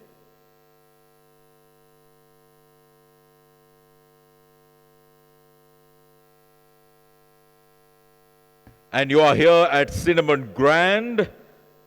Thank you very much for the utmost hospitality, Cinnamon Grand. Can we have General Manager, Cinnamon Grand, Mr. Kamal Munasinghe.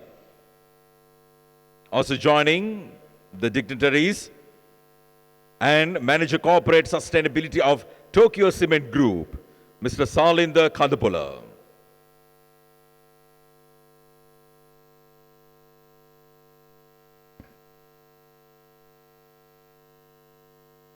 We have quite a big presentation party.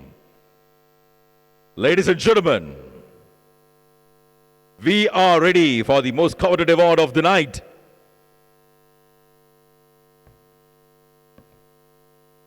The National Wildlife Photographer of the Year 2024. And the winner is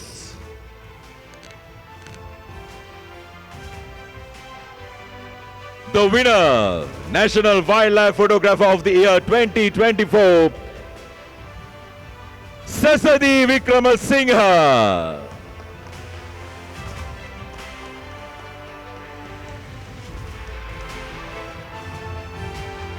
You can see her capturing right on the screen.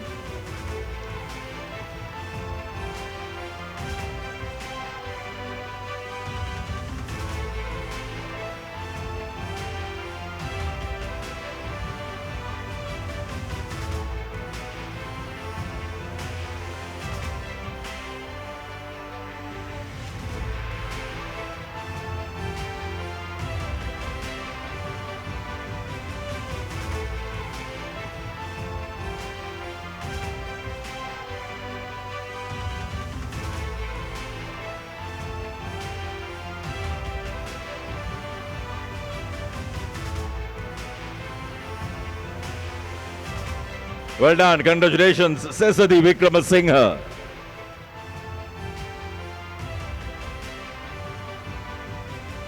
Don't forget all their envelopes.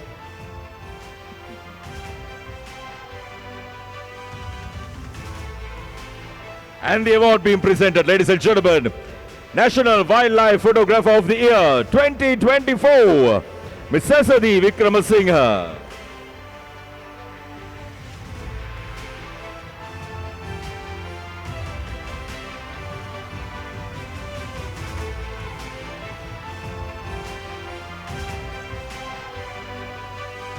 Well done. You can keep that, Cecilia.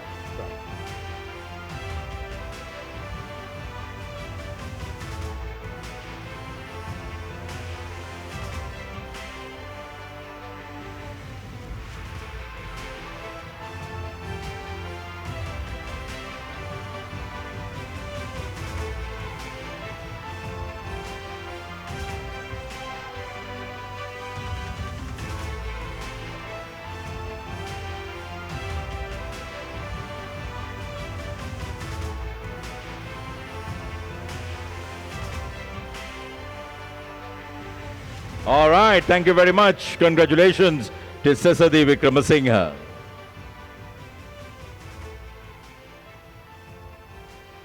Would like to call upon Secretary Mr. Gunadasa Samarasinghe, Mr. Chandana Surya Bandara, Mr. Ranjan Manasinghe, Dr. Rohan Pethiyagoda to remain where you are. Others, thank you very much joining us on stage.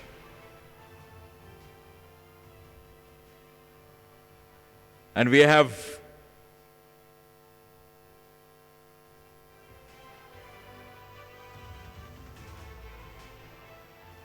now the launch of Stories and Images from the Wild, the book compiling all the capturing done here at this competition time. So would like to call upon Manager Dilma T and Dilma Conservation and Sustainability, Mr. Rishan Sampath, to join the dignitaries on stage, along with the Chief Editor, Dr. Nilanthi Rajapaksa.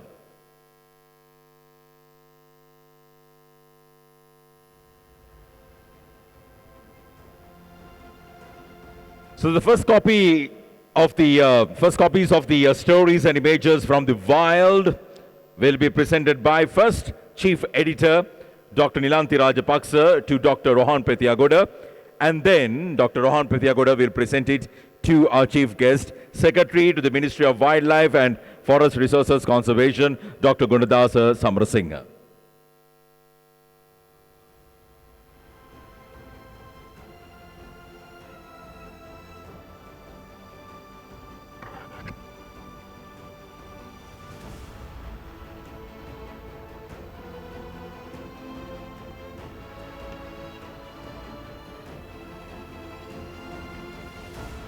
Everyone, big round of applause, come on.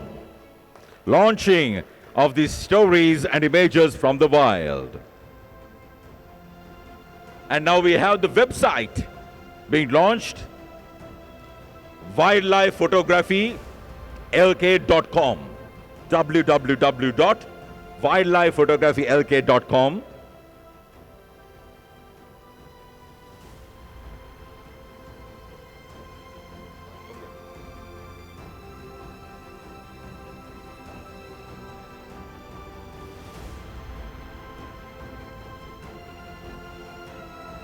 Dignitaries, you may do the honors. Yes, please step forward. Our Chief Editor, Dr. Nilanthi Rajapaksa, will guide you all through.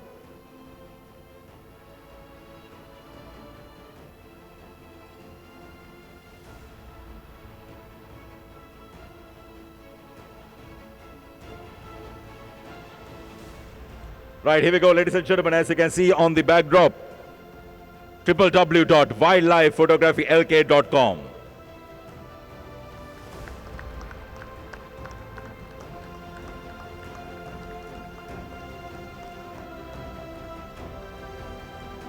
Right, would like to call upon the dignitaries to remain where you are.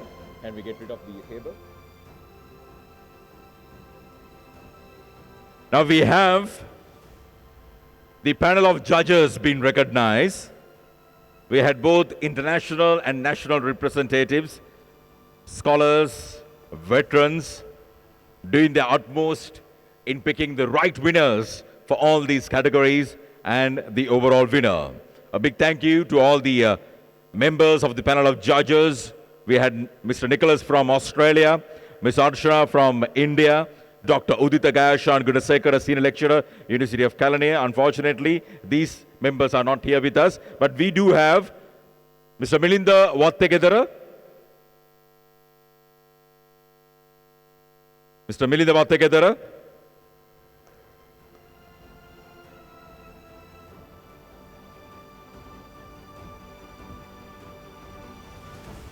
Also Mr. Riznad Mohammed Hussain.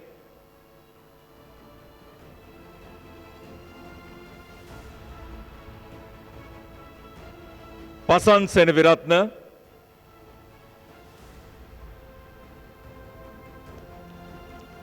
And Saman Halluluwa.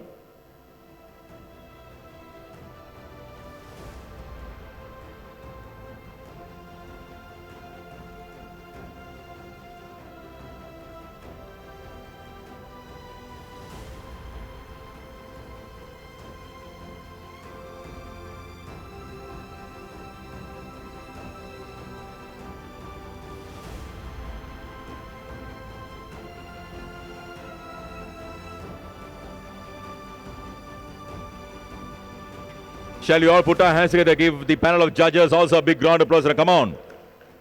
Thank you very much.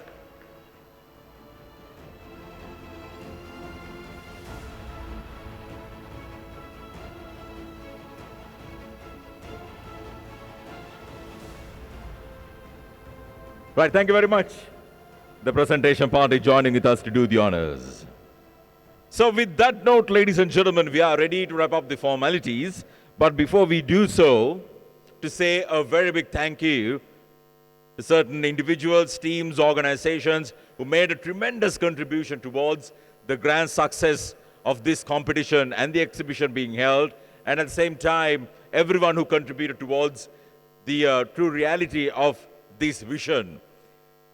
It's time to say a big thank you to all of them. Ladies and gentlemen, please welcome Mr. Manjula Amaratna, Director, Protected Area Management of the Department of Wildlife Conservation, to propose the vote of thanks. Ladies and gentlemen, good evening all of you.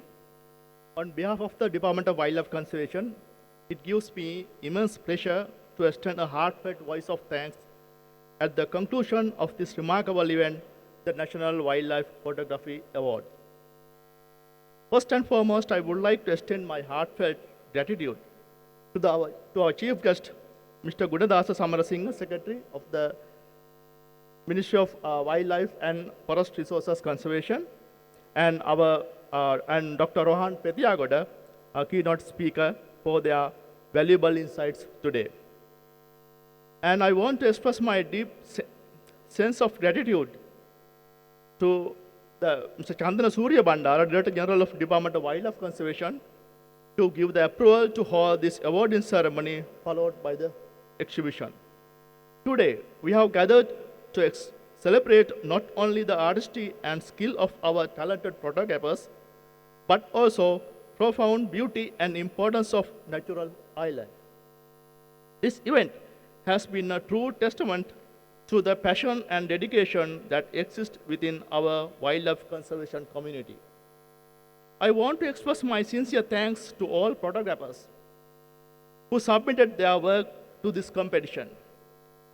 Your captivating images have not only inspired us, but have also served as a powerful reminder of the incredible biodiversity that surrounds us.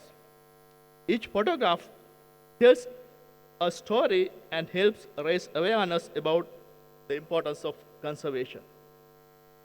I would like to extend special thanks to our esteemed judges and members of selecting committee who face the challenging task of selecting the winners among so many outstanding entries.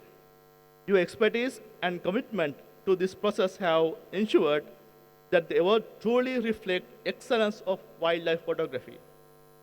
I must also acknowledge our sponsors and partners whose generous support has made this event possible.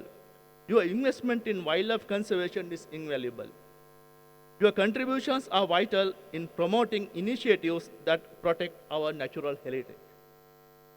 A big round of applause is due to our organizing committee and volunteers who have worked tirelessly behind the scenes to orchestrate this event seamlessly. Your dedication and hard work have not gone unnoticed. We deeply appreciate your efforts. Last but certainly not least, I want to thank all of you, our guests, participants, and supporters, for being here. Your presence signifies a shared commitment to the conservation of wildlife and their habitat. Together, we can make a difference and ensure that future generations inherit a world rich in biodiversity. Thank you once again, and look forward to seeing at the next National Wildlife Photography Award. Have a wonderful evening. Thank you very much.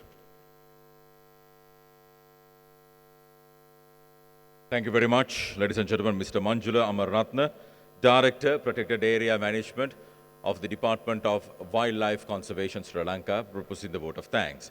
In wrapping up, I would like to call upon all the recipients of the awards, including the certificates, come up on stage. We are ready to take a very special group photograph, and joining them, you all, we also have Secretary to the Ministry of Wildlife Conservation and Forest Resources, Mr. Gunadasa Samarasinghe, Mr. Chandana Surya Bandara, Director General of the Department, Mr. Ranjan Marasinghe, Director Operations, and the Acting Director General of the National Zoological Department, plus Dr. Rohan Pethiyagoda, our guest of honor. It's time to take the group photograph. If we can step forward faster, we can finish off this, and whilst enjoying the refreshments being served at the back and around all of you, we also have the exhibition being open, ladies and gentlemen. So make sure that you all enjoy the refreshments and assemble near the courtyard area, which is near the coffee stop, for us to inaugurate the exhibition. On behalf of Department of Wildlife Conservation, thank you very much, everyone, for gracing the occasion. Let's enjoy the fellowship. Take care. Good night.